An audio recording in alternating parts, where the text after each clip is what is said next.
Hi, and welcome to the Psych Health and Safety Podcast. My name is Jason Banshee, and I'm one of the hosts of the show. The aim of the podcast is to rapidly increase the knowledge and application of psychological health and safety in workplaces worldwide.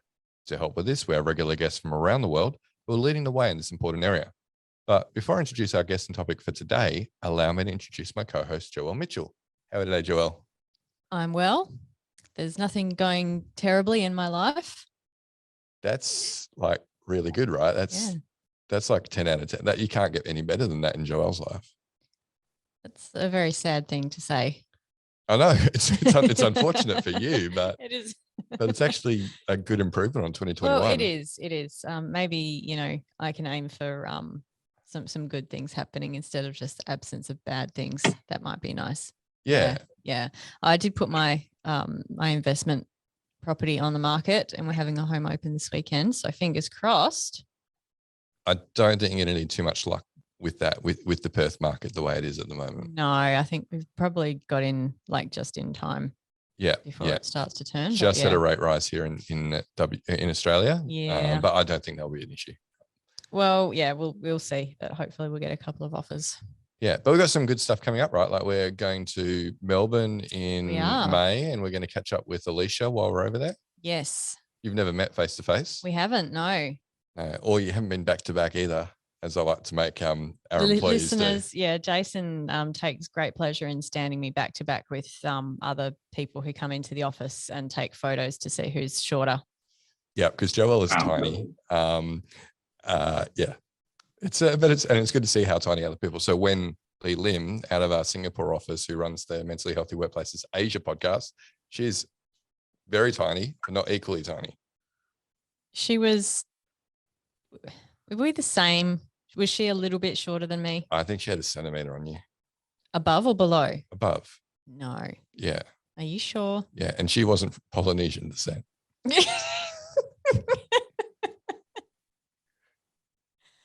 No, neither am I. My father was born there. In Hawaii. No, where was it? Solomon Islands. Vanuatu, that's right. Yes, but of missionary parents. So no. Yeah. I'm not Polynesian. Not even a little bit. Nice one. All right. Well, let's not discuss your heritage in too much detail. We've got someone who's joining us from on the other side of the world. Yes. So we should probably get him on. Also not Polynesian. I'm assuming. No, but if you're tuning in on the video, he does have a glorious beard that we're talking about. He does have a glorious beard. Okay. So this person has research topics that include wellbeing, emotions, stress, ethnicity, the psychological contract, absence from work, motivation, work, non-work, and everyday work behaviour. He is a professor of organisational psychology at Queen Mary University of London and co-founder and scientific director of the Centre for Evidence-Based Management. Warm welcome to the podcast, Rob Briner.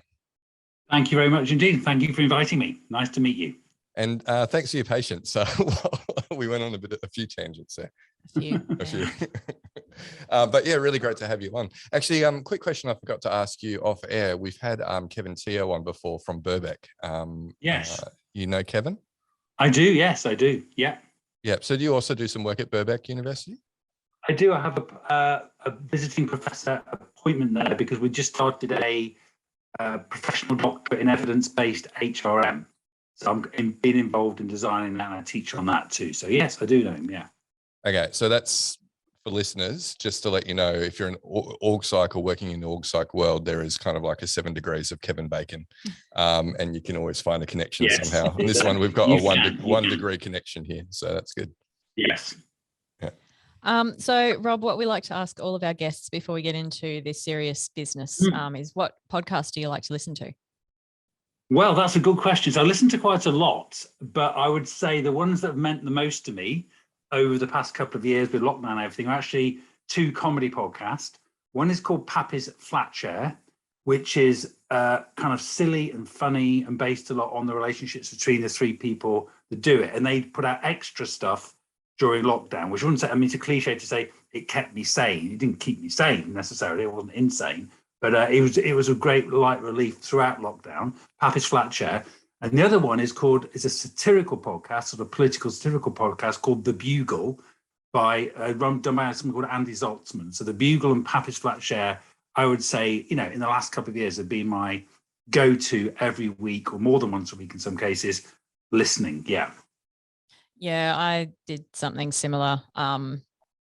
Just, very much focused on what's dumb and funny and ridiculous and is just going to make me laugh. I don't want to have to think about serious things. I don't want to consume content that's bleak and, an indictment on the world or anything like that. There's enough of that in reality at the moment, so I don't need that in my entertainment as well. Exactly. And as though I obsessively listen to quite a lot of podcasts and programs about things like COVID and pandemics and public health, I wouldn't really recommend them in terms of, yeah. No, well, that's that. I mean, there's just maintaining your own mental health, right? Sure. Yeah. All right. Well, now, can you tell us, please, about your professional career? Yeah. So Jason already mentioned Birkbeck. So I did my first degree, I did my PhD, start there, in a place called Sheffield in the UK, at a place called the Social Applied Psychology Unit, which is one of the kind of biggest centres in Europe for work psychology, organisational psychology. And then I went straight to Birkbeck as a sort of lecturer and stayed there actually for about 20 years, teaching and researching the areas you've already mentioned. And I spent about 5 years at the University of Bath, and this is quite a big, interesting move for me, from an organisational psychology department to a management school, teaching things like MBAs and kind of different subjects. And then the last 5 years I've been at Queen Mary, again in a business school, teaching more kind of organisational behaviour, HR kind of topics. So I had a series of academic careers. Around 10 years ago, I was involved in setting up the Centre for Evidence-Based Management. And I also do a lot of work and training and presentations around evidence-based HR, evidence-based management, evidence-based practice in organisational psychology and psychological health and wellbeing and stuff like that. So I'm interested in the MBA aspect of that, because I think some of the observations that I've heard from people about MBA curriculum in particular is that it isn't necessarily reflective of current sort of research findings around organizational behavior. So how have you gone with that? Have you been able to sort of modify the curriculum? I've tried. I think that's probably a reasonable criticism. So one of the things about MBAs is a very unusual kind of degree, because I think they take people who either are managers or who are aspiring managers or executives, and they work them very, very hard, in my experience of working in MBAs. But I think you're right. In general, a lot of the material it's challenging in that there's a lot of it. It's not challenging in that it really develops, I would say, much critical thinking. These programs are not really designed to do that. They're quite general, as you know, management programs. So they dip in, a week on marketing, a week on HR, a week on strategy. So they dip in and out of things in a very intense way and give people, I guess, a broad background. But yes, I think they don't necessarily represent the most up-to-date or recent, or give a good overview of the scientific evidence in the particular fields they're studying. Some may more than others. And the reason I think they don't is because some people argue that MBAs, and indeed some other kinds of education, fall into a category of what's called edutainment, where it's a cross between entertainment and education, as the name implies. And so actually what students, and anyone who's done any teaching knows this, what most students like is something that's interesting and fun, easy to grasp. What they don't like, or some do, is very challenging, difficult, ambiguous, confusing stuff, which often is what science and critical thinking is all about. So there's this tension between, is it more about education or entertainment or some hybrid, and actually what are we really preparing for anyway? But yeah, I tend to agree they're not designed to, I guess, brief people in the best available evidence around management, no. Yeah, and then you get graduates coming out and thinking we can use the MBTI to fix all of our personnel problems. Or why don't we just start with why? Yeah. Exactly. And I think it's also because, they are, and this is not, I don't think it's necessarily anyone's fault. It's not university's fault. It's not students' fault. When it comes to management and other fields, as you know, there's lots of fads and fashions, and there are gurus. And I think within management, they're very persuasive. As you know, if you go onto Amazon or YouTube and you look for people who've got very strong views about and will give you the answer to everything, and they've got this new idea, it's very persuasive. And often I think students are looking for that. And when you tell them, well, actually, it isn't that simple, it's not that straightforward, this new idea maybe isn't such a good idea anyway, and there's much evidence for it, they're a bit shocked because they've heard that Google do it or whatever. So they're a bit amazed that you're sort of challenging this. And also they may be right in a way, you know, to get on, some people argue in the corporate world, you have to kind of ride these fads and fashions and use them to your advantage in a career sense. It may not help the organization or the business much, but it may help you get on and progress in your career. So again, it's one of those things, like it's nobody's fault. It's just the MBA fits in those, between those three different things, I think. Yeah, we definitely see the trend. So it was growth mindset. I think the new hotness is psychological safety at the moment from what we've seen around the place. So, yeah. Yeah, absolutely. And with all these things, I mean, maybe we'll talk about it a bit later, but with all these ideas, or many of them, there's often nothing intrinsically completely wrong about it, with it, but it tends to be a lot of over-claiming. And it tends to be seen as a panacea. And if you just do this one thing, everything's going to be wonderful, whatever it is, whether it's growth mindset, whatever it is. And of course, when you dig into it, it's okay. It's a bit more complicated than that. But yeah, sometimes people don't want to hear that. They want to hear this is the answer, this is the solution. Absolutely. So I guess, you know, with our podcast, we really are focusing on systemic approaches to workplace mental health. And over the past year, we've seen many large organizations announcing different policies and strategies to support employee mental health, along with regulatory changes, particularly here in Australia, and then internationally with the release of things like ISO 45003. What are your thoughts about it, all the increasing focus on workplace mental health to start with? Okay, so I think obviously in general, it's a bit hard to argue, like motherhood and apple pie. It's hard to argue with the idea that it's important we should think about people's mental health at work. Sure. However, my understanding is, if you look at some of the evidence, it's not clear to me that mental health is generally negatively impacted by work. In fact, it's generally positively impacted by work compared to not working, for example. So it's quite a complicated arena. And also, my understanding is it's not clear that there's this claimed huge decline or worsening of mental health problems in relation to work in particular. So you're going into a context where, in general, this thing you're trying to fix is probably beneficial on the whole for people's mental health. And you go into a context where people's mental health may not be getting any worse. And of course, as we know as well, it seems to be the case that actually the strongest determinants of people's mental health have nothing to do with work. The things outside work, they could be genetic things, they could be family background, it could be history. So all those things make it rather complicated to intervene in, because often I think, again, like lots of not very good interventions or good approaches, people will assume a problem without trying to identify it or measure it or assess it, and throw in solutions which are then not evaluated. And even if they were, they're unlikely to be effective because it wasn't clear what the problem was in the first place. So it's a potentially important area, but one that I think is quite complicated. And my sense is, and you may have seen this as well, the approaches to it lack nuance. They lack critical thinking. They lack careful specification of what the problems and issues are. And one of the most striking examples, I've done this a few times. I was at a mental health conference, and most of the people there were either in occupational health or HR, organisational psychology, and they're responsible for dealing with mental health in the workplace. But just as a starting point, I said, okay, talk to the person next to you and define what you mean by mental health.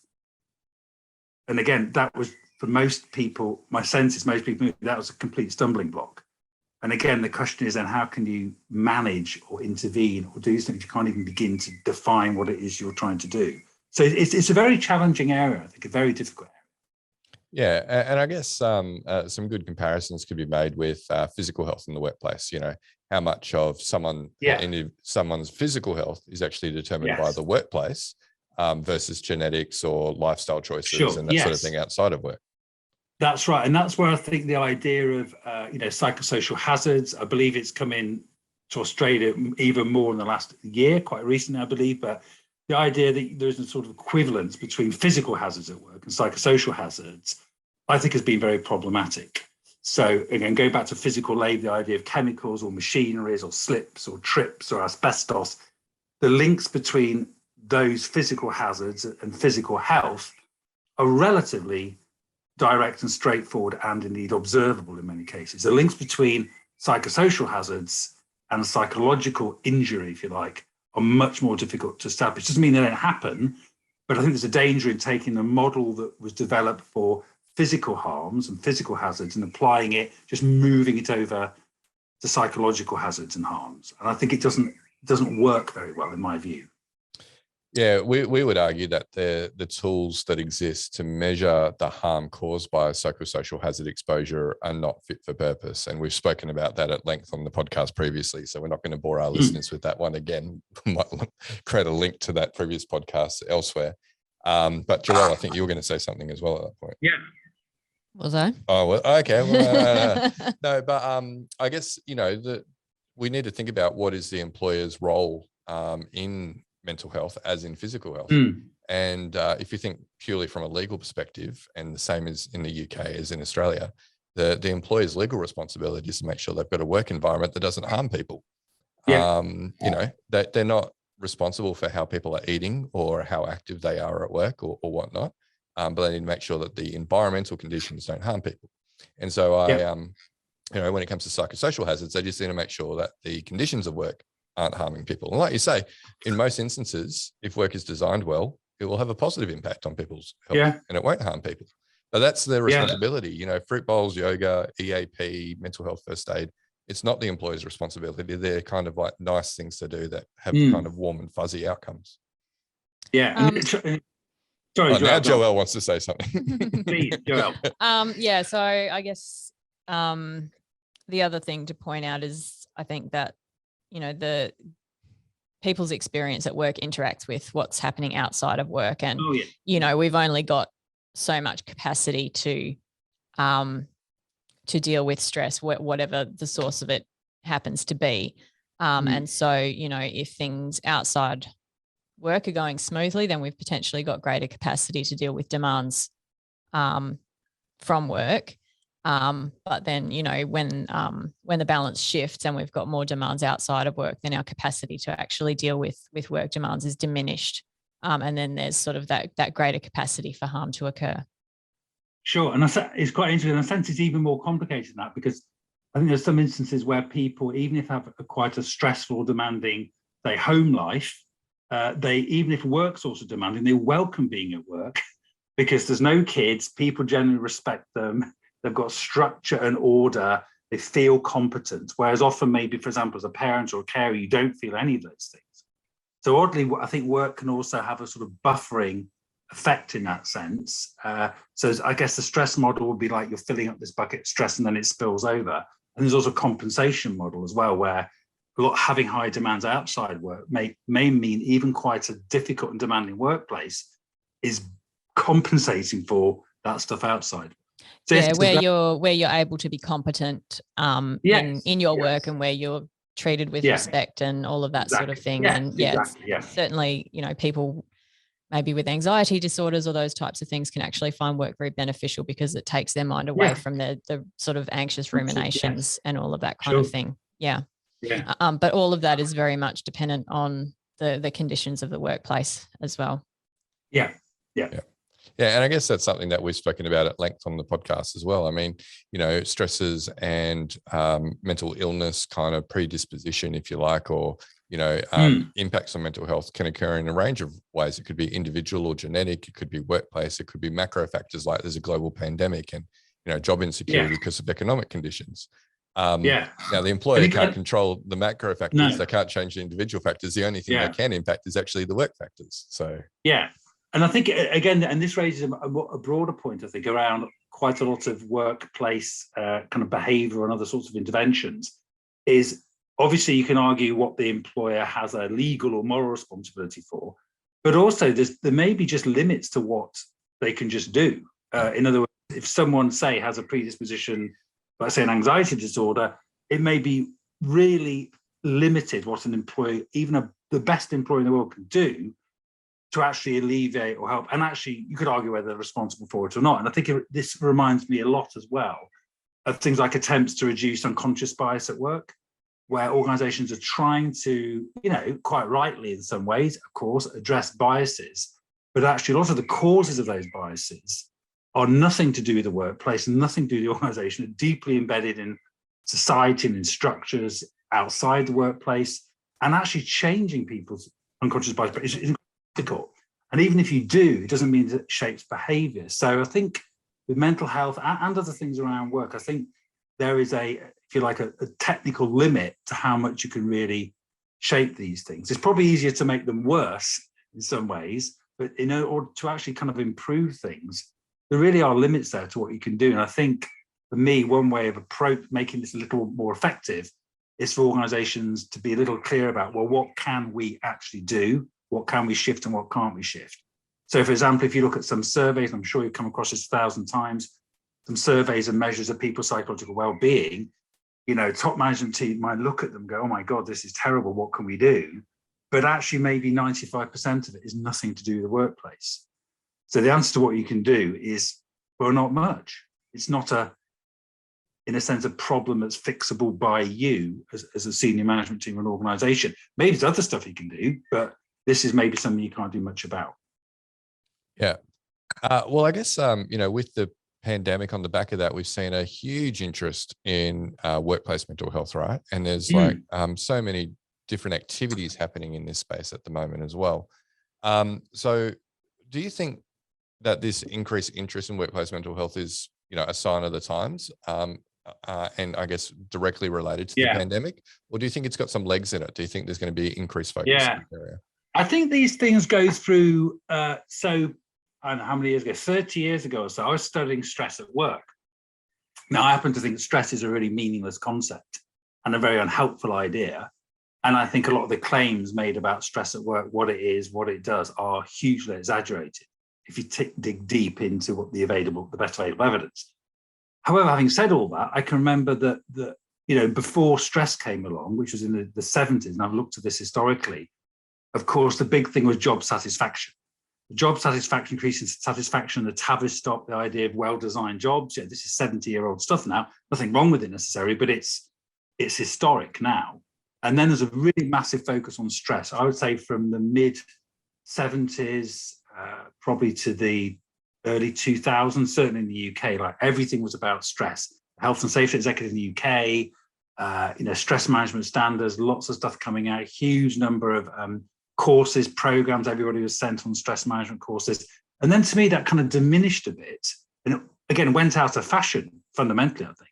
And what came in then, I think, was a kind of happiness agenda. So things like emotional intelligence, happiness, emotional labor, the idea everyone should have purpose at work. And then there's a really big focus on making people happy. And the idea work should make you happy. And what's interesting is almost as though we can't hold these negative and positive aspects of well-being together, that it goes up and down from satisfaction to stress to happiness. And I think what's happening now, back to your question, Jason, is I think is recycling back now to focusing again on the negative stuff. So I think it's not, in a sense, it's not new. It's got slightly different labels, maybe slightly different focus. But I think I see sort of cycles in this. Instead of people saying, actually, at work, there's a lot of positive aspects of psychological well-being, a lot of negative aspects of psychological well-being, and they're going on together, and they're going on the whole time. You tend to get this focus on one or the other.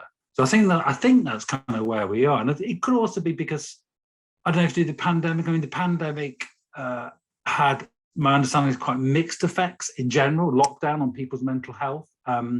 But it could be that I think for those of lucky enough to be able to work from home, perhaps it made us, reevaluate a bit and think about work and what work is like. And for many people, I think, who had, nice houses with gardens and space, working from home was something like, wow, this is like, I'm in heaven, like, I don't have all the nonsense at work. I don't have to drink the horrible coffee at work. I don't have the commute. So in a sense, what people are appreciating, I think, is not that work was easier. It's just that it removes a lot of, for some people, the negative stuff about work. So it kind of made them maybe reflect a bit. And the idea of going back, for some people, I think has seemed quite difficult compared to the sort of initial, wow, isn't it nice being at home, in my garden, working on my laptop, all this kind of stuff. So yeah, I think maybe it's made people reflect on that a little bit more, yes. Yeah, and I've seen myself just, perusing LinkedIn, that I probably spend too much time doing. But, people have gone from what I've seen, people who are commenting on this have gone from a state of being a bit anxious about going back to the workplace And when they go back, they're like, oh, these are all the things that I used to enjoy about work, that camaraderie, the banter, the horrible coffee, but I could have a conversation with someone while I'm making coffee, that sort of thing. They're quite intangible, I think, those things. And a lot of those things we like about work are not work directly. So the things that when people get used to the idea of my job is just to do my tasks and get them done, and you take people out of the workplace, that's what they focus on. I think the idea that you can go into work and have a chat and have some banter or have a really good conversation with someone about something that's nothing to do with work, sort of doesn't feel, it isn't work technically, but it is part of work. And of course, I think we've maybe forgot a bit that work is about more than just working. And I think that is kind of maybe what people are coming back to a bit now. And I know for me, so in the last couple of months, I've had, meetings, conferences face-to-face. I'm doing one tomorrow in Liverpool. And it's like, yes, I'm still really enjoying that sense of being in a room with other people and quite intangible. There's something about it that's sort of very, I don't know, to use cliche, but kind of life-affirming or exciting in a way that, doing a big conference presentation online is just, and teaching, in fact, it just leaves a void. It's like you're shouting into a void and so into non-interactive, I guess. Yeah, absolutely. Yeah, I wonder if we're maybe having a bit of a honeymoon period with being back in the office, and then we never left. No, we didn't. I'm talking the royal we, not the the you and I we. Yeah. Suddenly we've got all of these social connections happening again, so we're getting all of those aspects of our brain chemistry firing, and then I wish Tim would just clean up his dishes once we return to the drudgery and sort of get over the novelty after being in isolation for so long, whether there'll be a shift again. I think it's a kind of honeymoon period. Something I've noticed very anecdotally. So I sometimes go to gyms and wander around an area in London called the City, which is a financial district. And one thing very notable a few months ago, even maybe a little bit longer, when people started drifting back a bit, I noticed that at lunchtime, the pubs and the restaurants were absolutely packed in a way that, and it wasn't a Friday, you might expect on a Friday, but my understanding is people go into the office to socialize. So they're working at home, sort of complete flip, and they're going in the office just for this point to actually socialize and to be with people and do other things. So I think there's a kind of honeymoon period. I think for a lot of individuals and for organizations, there's going to be this period of adjustment.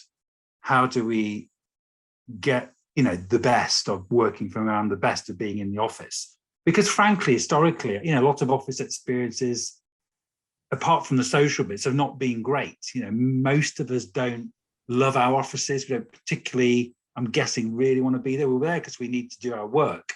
And maybe organizations have a way to go to think, well, why would people want to come here? Why would they want to hang around and do their work here rather than somewhere else or do it online? What's the difference? How can we design or help engineer that to make it good, to make it something where people want to be? And that's, that question was going on a little bit before around workplace design and employee experience, but I think it's really increased a focus on that. Yeah. And it all goes back to that, I guess, sort of core principle that good work is good for you. And it's very much about designing that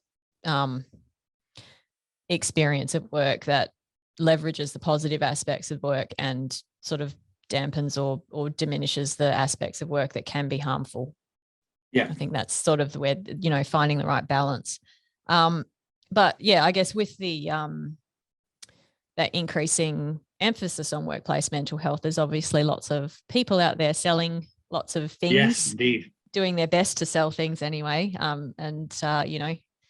Lots of shiny marketing can be, attractive, but not necessarily good quality in terms of what it can deliver. In your view, how can decision makers in organizations be sure that they're making good choices when they're actually looking for these types of services? Yeah.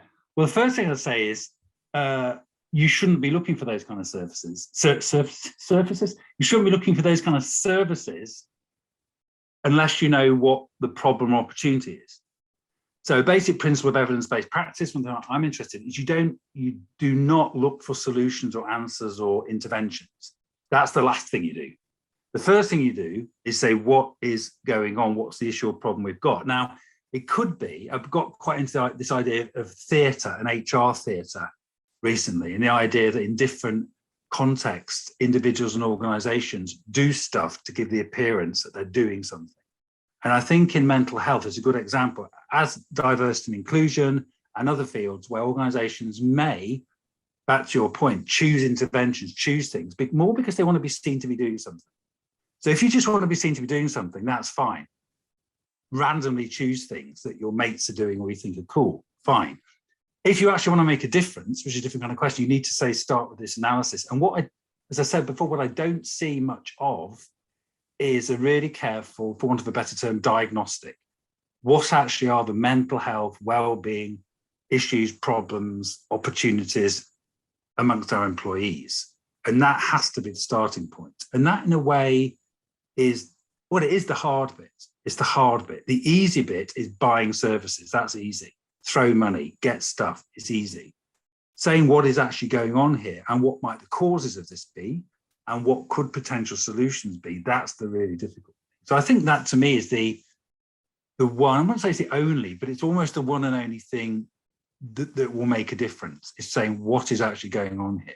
And you're right. I think there are, I guess, people selling these products and services know that if they promote them enough, if people hear about them enough, people will just buy them because they've got a dim sense that something is wrong. We need to do something. Maybe there's an anecdote, an example of one person who maybe, developed very severe depression and there was a sort of serious consequence of that or something. And that is the problem. And suddenly let's get all this stuff because it could happen again with very little analysis, I guess. So, yeah. And it's very, I sometimes call it the road to hell paved with good intention problems. And there are some areas where people, managers, organizations feel bad. Another one, again, is diversity and inclusion, where they feel bad that bad stuff is going on in their organization. They don't want to find out what it is. So rather than doing that, they get lots of good intentions. A bit like the classic stories of, I know, in the sort of, where it still happens, but the 60s, 70s and 80s, you see pictures of maybe people in Africa who are starving. All the answer is, let's give them some food. Let's send food to them. Of course, that is not an answer because you haven't understood the problem. You see something on your TV screen and think you've seen the problem. That isn't the problem. That's a sort of very surface level, surface level symptom of a much, much more important problem. So again, to me, it's that sense of people feel bad, they need to do something, and they're just quite happy to throw stuff at it. And again, you've probably seen this as well. I've heard in the case of well-being and diversity and inclusion and some other fields as well, if you listen to what big organizations say they're doing, I've sat through quite a lot of these presentations to hear whatever's occupational health, with a director of HR or someone talking about it. What is interesting is that all of the big organizations are doing lots and lots and lots of things. They've got a list, tick, tick, tick, tick, of all the stuff they're doing, which is kind of interesting. The second thing that's really striking is all these organizations are doing exactly the same things for unclear reasons.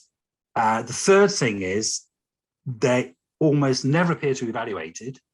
And finally, of course, there's never any analysis at the beginning to say why we're doing this stuff. So I think there's just some fields that attract this extra activity and very little analysis, partly because of this, I guess, a moral sense that we're doing something wrong to our people. We need to do something. It's urgent. We must do something. So I think that, I think maybe mental health is one of those fields. Yeah. And I think, the patterns that we observe is that the first step for lots of organizations tends to be, we'll give people a meditation app and we'll, give them some resilience training, or, what would, I guess, typically be classified under employee benefits, an employee assistance program and a gym membership and all of those types of things, so that people feel like we're doing things to support them. And as you already mentioned, mental health first aid training, another great just simple thing, Whereas I think, what we try to talk about on the podcast and with our clients is actually, well, let's look upstream, let's look at things like, what's your performance appraisal system look like, and how does that actually, link into other aspects of people's lives? How does your onboarding system actually get people to a point where they understand what, how to be successful in this organization, and how can I actually perform to the best of my ability using my strengths within this organization? So, it's really talking about more about the core structures that enable performance within an organization, rather than that sort of around the edges stuff that just, might help increase people's buffer, if you like.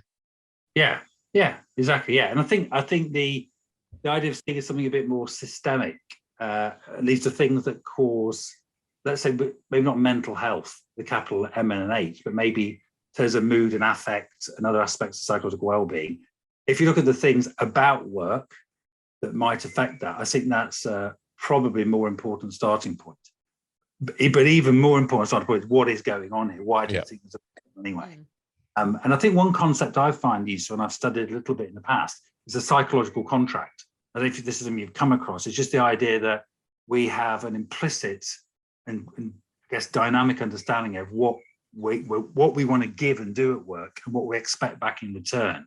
It seems to me that's quite a good way of thinking about a lot of the reasons people either experience quite strong negative emotions or experience feelings of sort of contentment, and maybe feelings of things like flourishing, and feel like they're really getting somewhere. It's this kind of contract that people have. And it seems to me a lot of well-being interventions could stand back and look at, as you described, kind of almost do an audit of different practices, different HR practices in particular, and things like job design, saying, how is this impacting on people's psychological contract?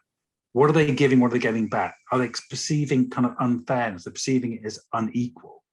And I think a lot of the times people are often quite rightly skeptical about some of these things like, relaxation and resilience training and mental health first aid. They're skeptical because they experience being treated unfairly.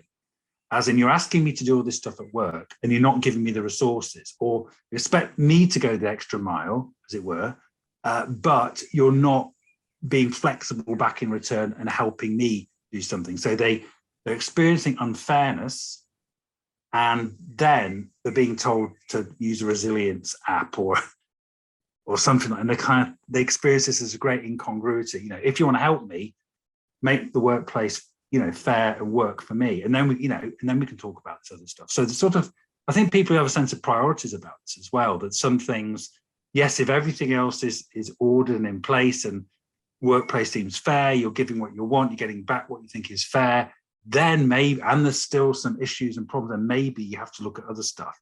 But yeah, it tends to be put in place first rather than looking at what might be some of the underlying issues. Yeah, and we were talking about psychological contract a little bit with Mark Layson when we were talking about moral injury. His view, very strongly was, well, and it was sort of to do with first responders.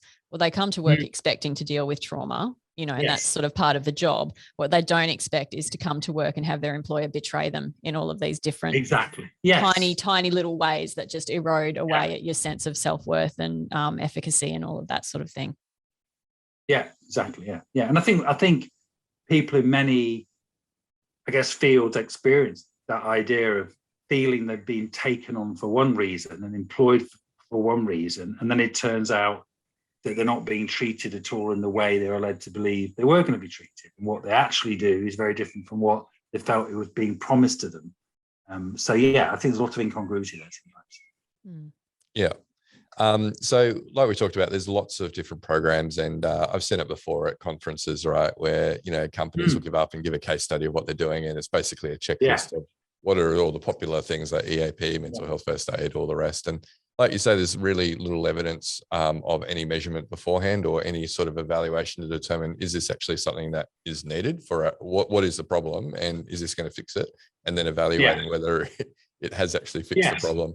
A lot of the evaluation for these sort of things seem to stem around what is engagement like.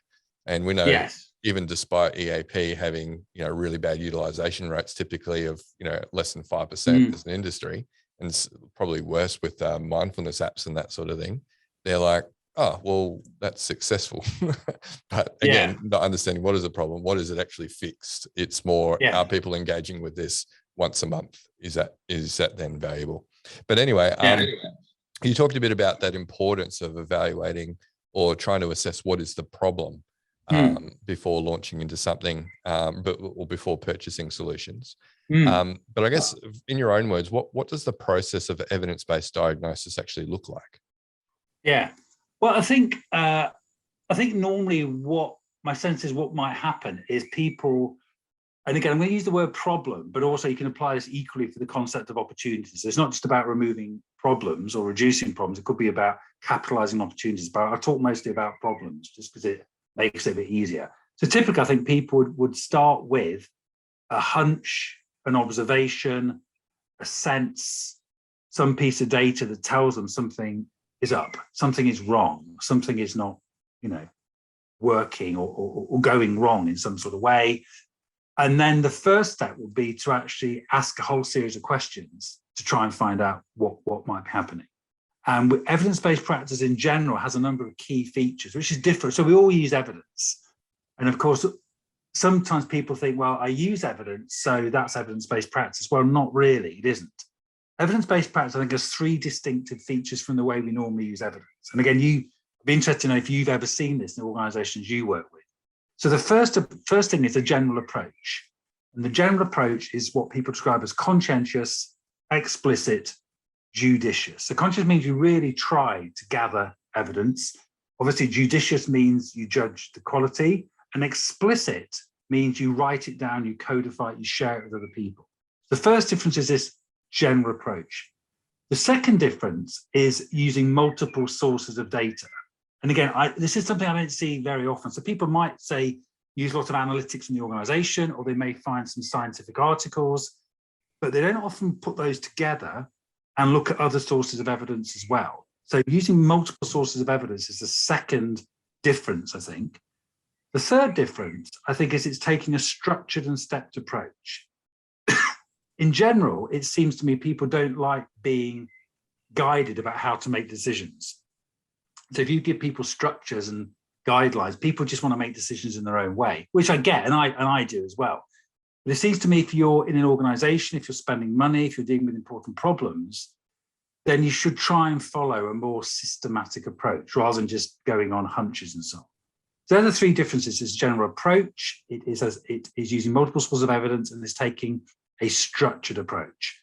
So for example, if there's an issue around some mental health problems, you would start asking questions, well, what do we really know from our expertise as practitioners is going on? And ask a series of questions. Then you might ask questions about organizational data. If we've got any data in the organization that tells about some mental health problem, what might be causing it? Then we might talk to stakeholders. What do unions or senior managers or employees or even employees' families think about this particular issue, problem, if there is one? And then also look at the scientific evidence. Now, what is known in the scientific evidence about the cause of this issue or how we can understand it. So the first bit would just be really trying to say what is going on, what is the problem or issue, how big is it, how small is it, where is it, what do different stakeholders think, what do we think as expertise? And you'd always ask the question, how relevant and how trustworthy is the information you've got? Paying much more attention to the more trustworthy evidence and kind of ignoring more or less the less trustworthy stuff. And you do that for the problem. And then if you thought there was one or two, whatever it was, then you do exactly the same thing for solution.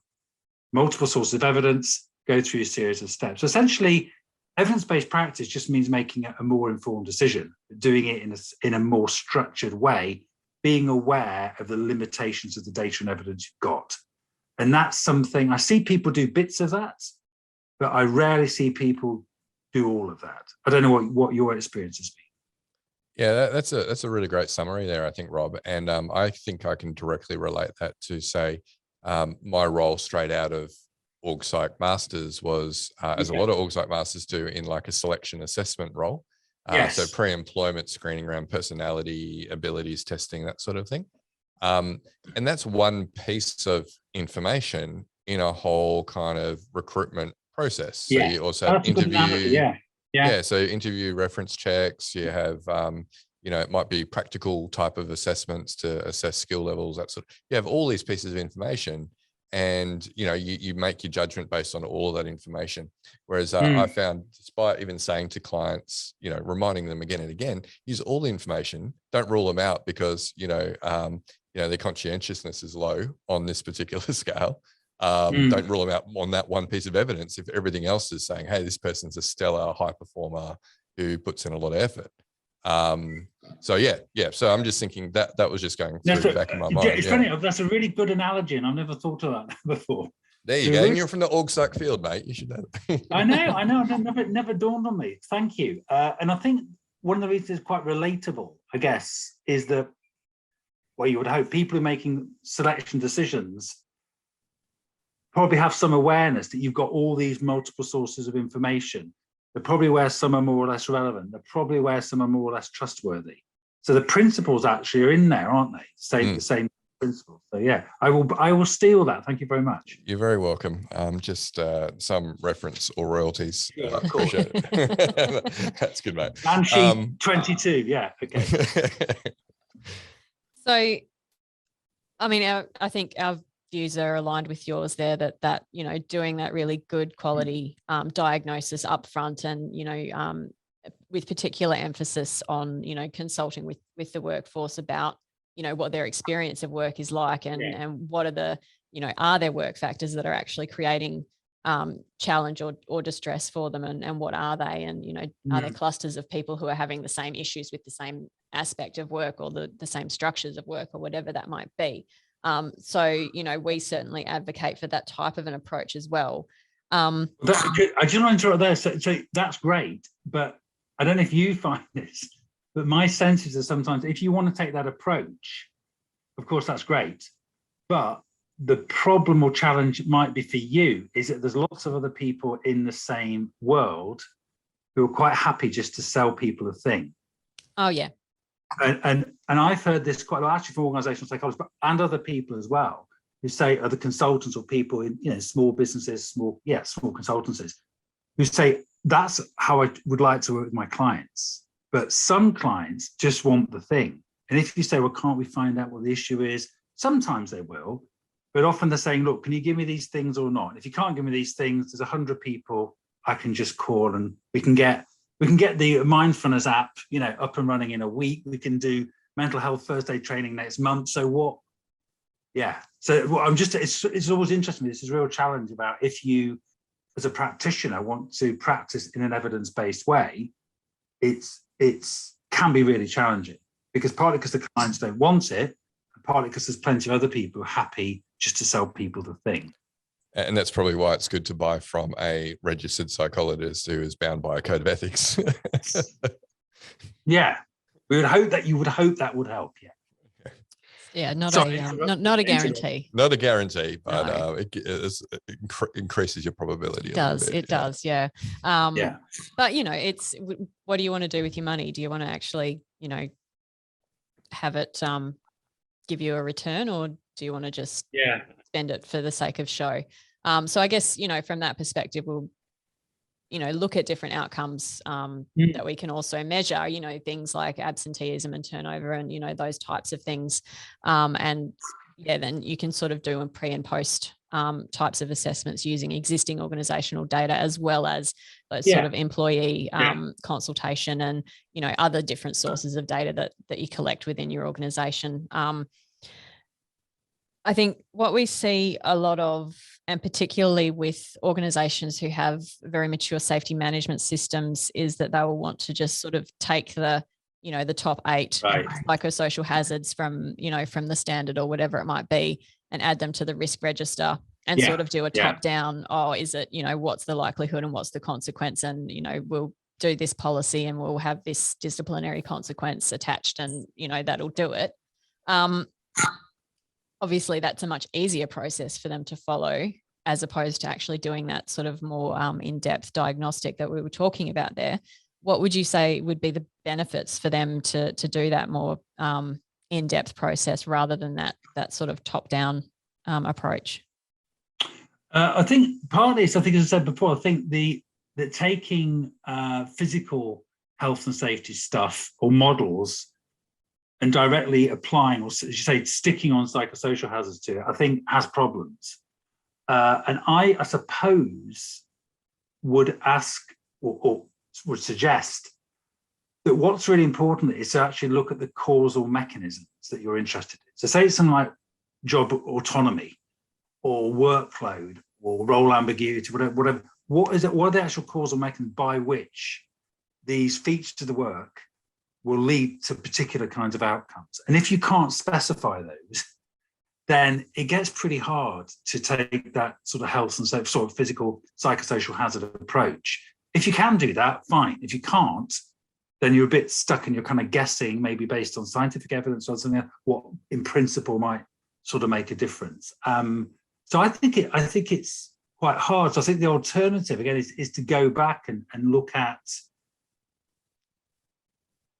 as you said, actually look at sort of some of the systems and processes already in place. How are they potentially harming or helping people already? And are there any particular hotspots in the sense of things where areas, roles, work characteristics where things seem to be going particularly wrong? And I think, again, sometimes people want to look at everything. And I think it's much better to try and identify where there might be quite tangible sorts of issues and problems. So whatever they might be, which might not be picked up so well, this kind of psychosocial hazard type bolted on set of measures. I mean, for example, I'll give you an example of this. I think it's really interesting, is job autonomy. Now, of course, broadly speaking, you could say if people have more control at work, it's a good thing. However, my understanding of the best available evidence around this is there's a lot of individual differences. I mean, a lot. Such that for some people, having a lot of control over the way they do their job is not actually particularly beneficial. And for others, it really is. So you get into this more fine-grained thing about what do people want. Now, obviously, it's difficult to individualize every single job and design individual job characteristics for every single person. But going back to the psychological contract, the idea of idiosyncratic deals or ideals suggests that maybe, and concepts like job crafting, suggest there's something in that. So rather than saying we want to change these features of all jobs so that people have more control and more of this and less of that, actually, maybe we need to look a little bit more, although it's more time consuming, on the level of the individual. So it's kind of back to the psychological contracts, back to what do they actually want to give, what do they want to get back, what works kind of for them. Now that is complicated, but it depends what kinds of results you're looking for. So, but I would say if there are some serious issues around, then yeah, I think it's important to deal with it. And the other thing I would say is it seems to me, in terms of initial diagnosis and evaluation, again, you've probably seen this, people might look at a wellbeing measure and say, I know, a 7-point scale averaged over 20 items, whatever it is. They'll say, look, it's really good, this thing really worked. We took people who were from 4.8 to 5.1 on a 7-point scale result. And I'm always thinking, but if they're already on 4.8, they're probably okay anyway, on average. And what you've done is taken a bunch of okay people and made them probably, even in an unnoticeable way, even slightly more okay. And it comes back to this is what making me think about this again. It's about tailoring it to specific individuals, but to specific kind of issues and problems. So a lot of this stuff seems to me, again, not your experience, it's often getting bunches of workers or employees who are basically quite happy and tweaking something somewhere to make them slightly more happy. And I'm kind of keep thinking, but probably amongst that average are people who are really struggling. What about those people? Why aren't we focusing on those people rather than moving everyone up a little tiny bit? Anyway, kind of slightly random thoughts about that, but good question. Yeah, no, I think probably the traditional tools that we've used to assess these types of things don't allow for that kind of nuanced analysis very well. No, I don't think they do. And I think it's a tendency, and again, we have it in HR, we have it in probably occupational health, we have it in organisational psychology, where the default way of doing everything, including research, is a self-report Likert scale survey. Everything comes down to that. And in my view, sometimes those things are okay, but most times I think not.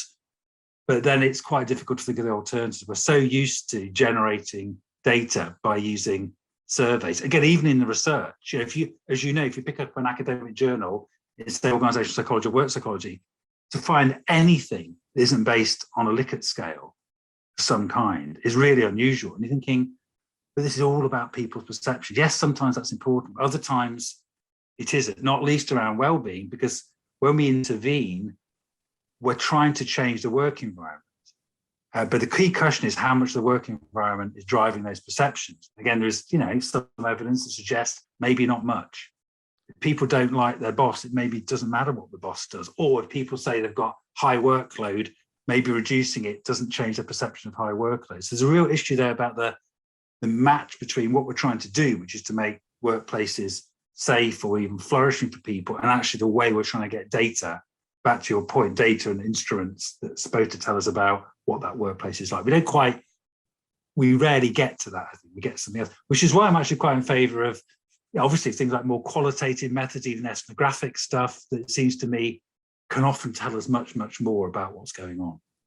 Oh, Rob, we like you. You've probably spent the last 5 minutes summarising everything that we've found is wrong in the world when trying to assess psychosocial hazards. So, and I'll have to share some solutions that we've got later with you and get your thoughts on it. But okay, great. Yeah. So they're definitely the challenges that we're trying to overcome, ourselves. Yeah, along with the you can't really do ethnography at scale. No. So I guess, how does diagnosis inform decisions about interventions then? And you might have already referred to it, but maybe to summarize. Yeah. So I think how does diagnosis inform decisions about interventions? Well, I think it kind of tells you about, I guess, the scale of problem, and if there is one, and where it is, and what already, you can get a lot of data by diagnosis about what might be causing it. And it may be to do with work, it may be nothing to do with work. You can even maybe get good diagnostic data about the effects of what it is you're finding. So if you find high scores in one environment, one context, does it link to absence? Does it link to turnover? Does it link to performance or not?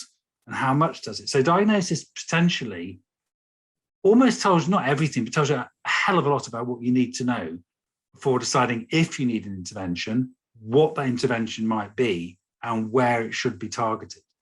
So in a sense, the diagnosis should pretty much drive, I think, the intervention, because it tells you what it is you're trying to do, I guess, and what would count as something being effective or working. And I think, again, this is another issue in not just this field, but many, is it's often not clear what counts as something being effective. And you obviously need to decide before. And you can only decide before with good diagnostic data, I would say. So I think it just really kind of drives the whole thing.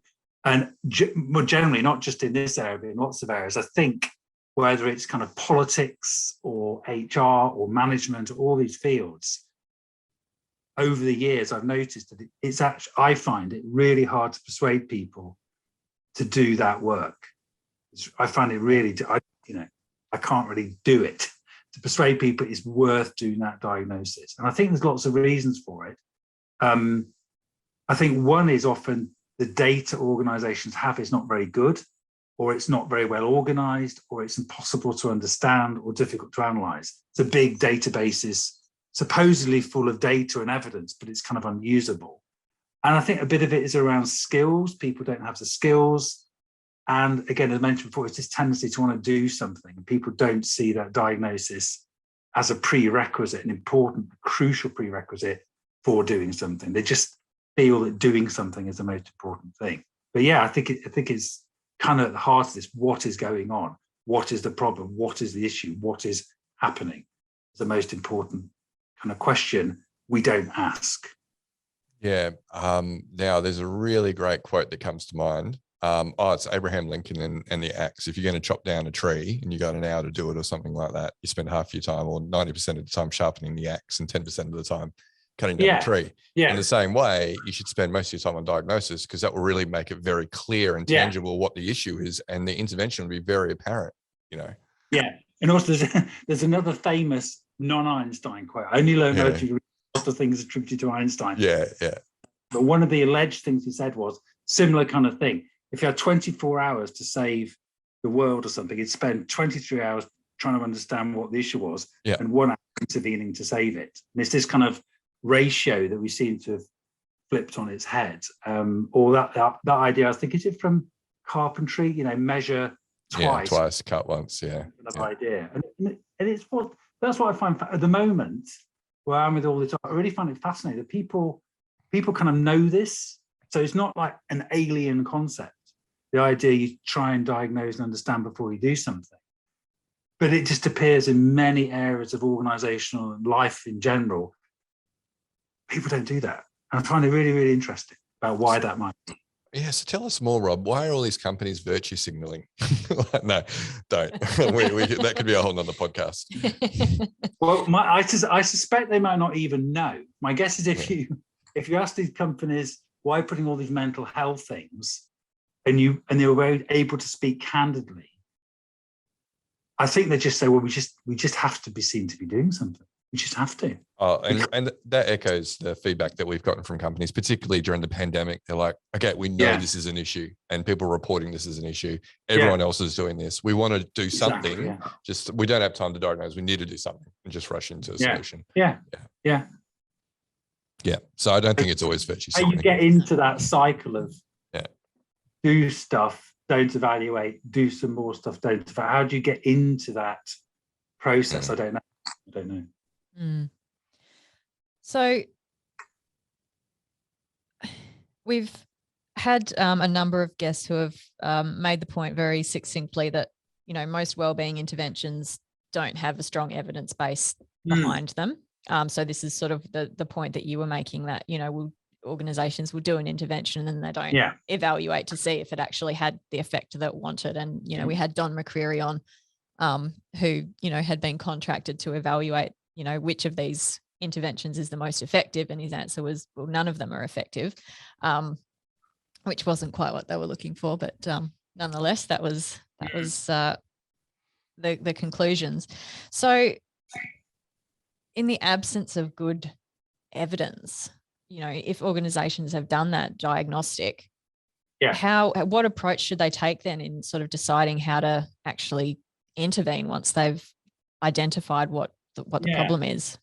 So I think for me, also it's about specificity and nuance, as I mentioned already. So I think before describing evidence-based practice, where you identify a problem or potential problem or solution or opportunity, and then the next stage is to do the same process to identify an intervention. And I think part of identifying the intervention is being specific. What is the thing? So I don't think you can intervene to improve well-being. It's kind of meaningless because well-being means lots and lots and lots of different things. So you might say, I know this group of people are reporting anxiety levels at this level, which, having talked to them and looked at the scientific, we believe is problematic for their health in some way, or for safety, or whatever you think the consequence of this is, or it's just unethical, and where we know we've been causing that. So we believe that this intervention is more likely to reduce anxiety levels to an acceptable, to a particular level. Doing this intervention is more likely to get that result than doing this intervention or doing nothing. And I think it's those kind of nuanced, specific claims it's important to start thinking about when it comes to interventions. Now, the problem is, from an evidence-based practice perspective, compared to other people who are offering solutions, you kind of sound ridiculous.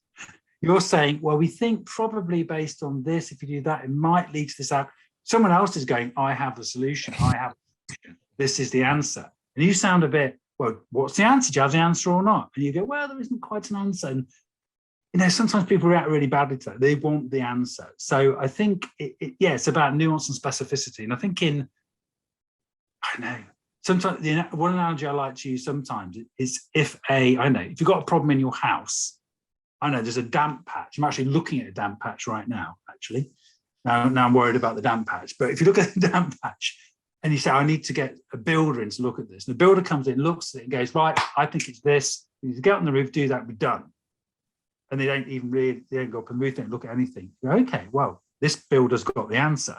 Another builder comes and goes, well, actually, looking at it, it could be this, it could be this, it could be that.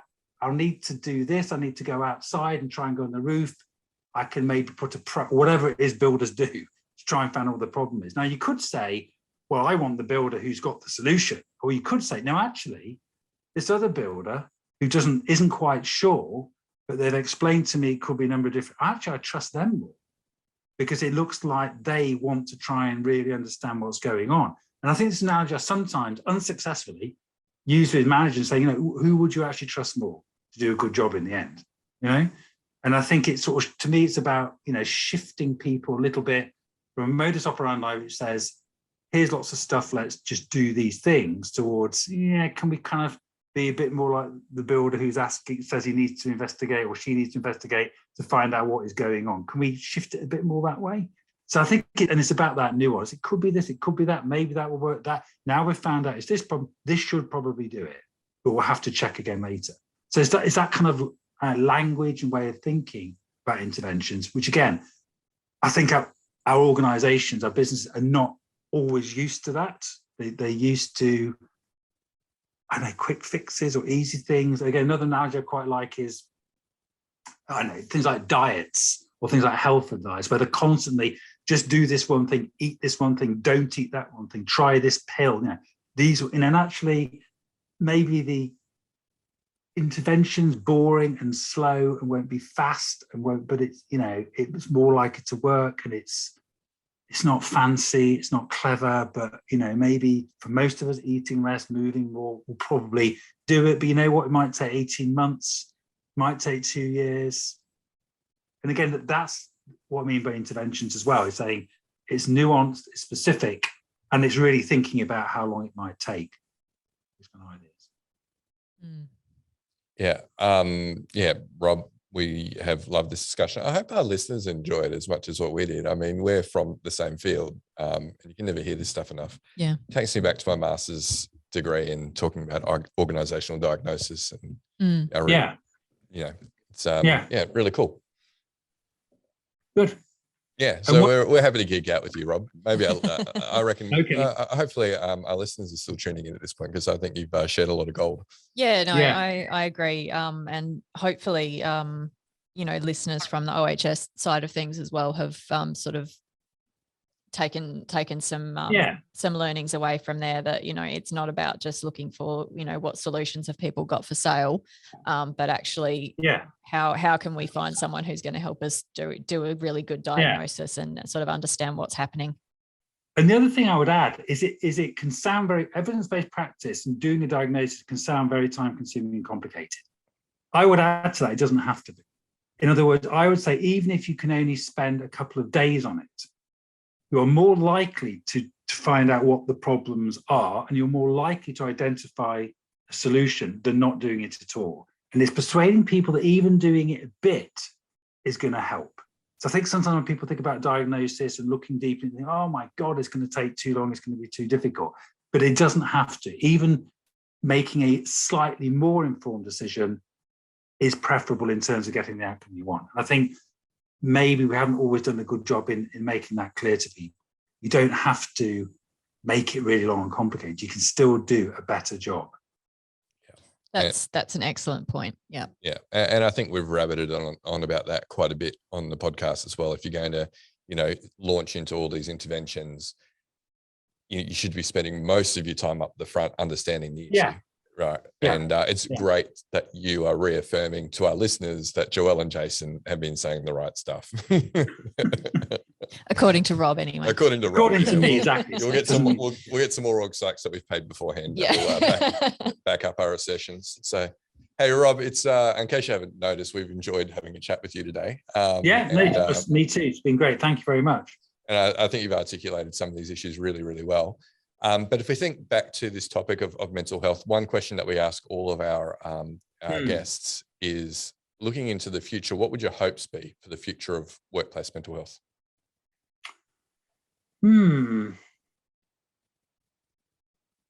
I think, it's obviously going to be a very predictable answer, but I think my hope would be that people take it more seriously. And by that, I don't mean, oh my God, it's a terrible problem, everyone's kind of got depression. I don't mean seriously in that sense. I mean serious as in, Is this something that's important?